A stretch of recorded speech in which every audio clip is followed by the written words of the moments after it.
Ang video na ito mga kaubayan ay titignan ko kung nangitlog na yung pato ko. Si Gansoy ko ito, nakabang. At itong dalawang aso ko, pagbukas ng pintuan, sigurado magtatakbuhan na yan. No? Sisilipin ko yung itlogan ng pato kung meron na.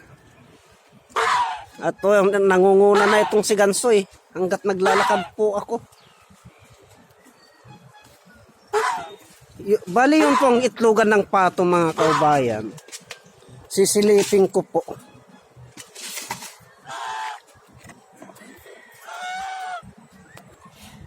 Bali wala pa pong itlog mga kaubayan, kaya ang gagawin ko nito, total pinakain na sila ng asawa ko, mag-exercise po kami ni Gansoy doon. Tara na, alika, mag-exercise tayo.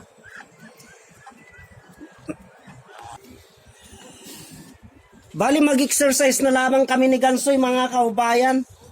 Mag-exercise na lamang kami dyan. Oh, gusto.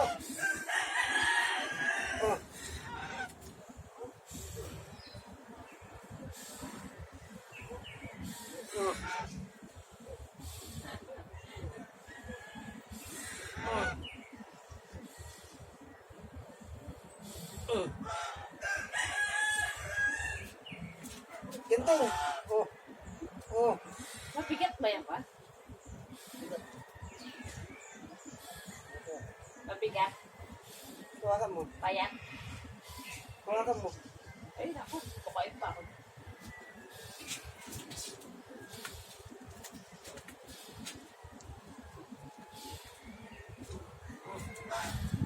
Natanggal ang ano niyan, hinang. Oh, parang matatanggal yung hinang ko. Tumugtong ko. Hala, ano yun nangyayari sa gansa na yan?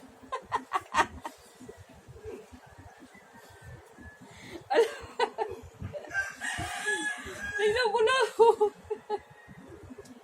Ano ba namang gansa yan?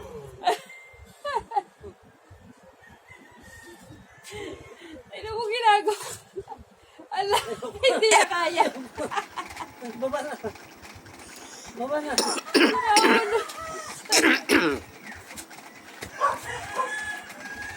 Naku po. Tama na. At ito nga po, napagod na ako na mag-push up at pati si Gansa medyo napapagod na. Tumingin ako dito sa alaga kong aso, nainggit siya. Pero itong si Gansoy nagtatawag pa po at gusto niya pa pong mag-push up, kaya eto, kinausap ko siya na pagod na ako at magpo-push up na lang po ako ng mga 2 beses, pero wag na po siyang sasakay kasi mas nakakapagod po mga kaubayan, mabigat po pag sumasakay si Gansoy sa likod ko, kaya hindi ko na po siya pinasakay at yan, tapos na po ako.